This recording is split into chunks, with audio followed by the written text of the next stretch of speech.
গো, কতক্ষণ রাগ করে থাকবা? চলো দুটো খেয়ে নাও গো। আমাকে অতগুলো মানুষের সামনে অপমান করলো, আর আমি সেই বাড়ি ভাত খাবো? আমার কোনো মান সম্মান নাই। তুমি তো রাগ করছিল মাংস দিছি না বলি। তাই বলে অতগুলো মাংস ঢেলে দেবে? আমি রাক্ষস নাকি? আর রাগ করো না বাপ, এ বেকার মতো ক্ষমা করে দাও। রাগ করবে না মানে? আমি কাল সকালে বাড়ি চলে যাব, আর আপনারা যদি বেশি চালান তাহলে এক্ষুনি বাড়ি চলে যাব। কি গো, জামাই খাইলো? না, বলছে বেশি চালালে এক্ষুনি বাড়ি চলে যাবে। শালার কপাল করে একটা জামাই পেয়েছিল, মাঝে মাঝে মন বলে ধরে খুশি দিই। শুধু মেয়ের ঘর বলে কিছু বলতে পারে। আস্তে বলো, জামা শুনলে আবার খেপে যাবে। ঠিক আছে ঠিক আছে, রাত একবার খাবার লেগে দেখো খাই কি। তাই করবো ভাবছি। একবার খেতে বুঝবে না নাকি? একবার মিলে হয়ে গেল। কি হলো, কিছু বলছো? তাড়াতাড়ি ঘুমাও, কাল সকাল বাড়ি যেতে হবে। ঠিক আছে। একবার খাওয়ার কথা বললো। বুড়ি, বুড়ি, এই হেমা, একটু বাইরে তো মধু। খাবার নিয়ে এসে মনে হয়, এই না হলে আমার শাশুড়ি। বলো মা।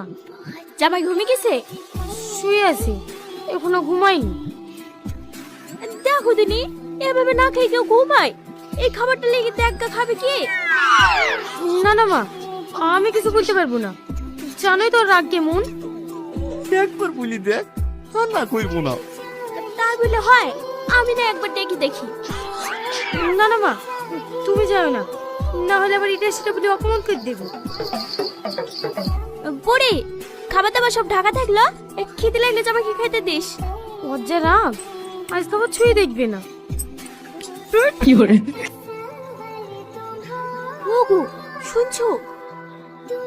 কি হলো?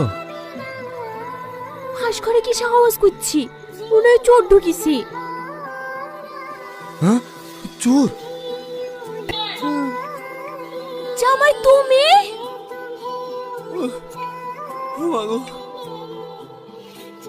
ওঠো বাবা ওঠো, এত রাতে তুমি এখানে কি হচ্ছ? ভাই মনে হয় খেতে এসেছিল চাচা, এই দেখো না থাল পড়ি। খেতে লেগেছিল আমাকে বলবা? এভাবে চুরি করে আসার কি দরকার ছিল? মেরে মুখটা কি করেছে দেখো দিনি। কি করে? আমরা বুঝতে পারিনি বাপ, চোর ভাবে ভুলে গায়ে হাত তুলে ফেলেছি। আপনারা ভুল করবেন কেন? রাগ করে আমি অন্যায় করেছি, বেঁচে যদি থাকি আর কোনোদিন রাগ করে ভাত খাবো না বলবো না। কি করে?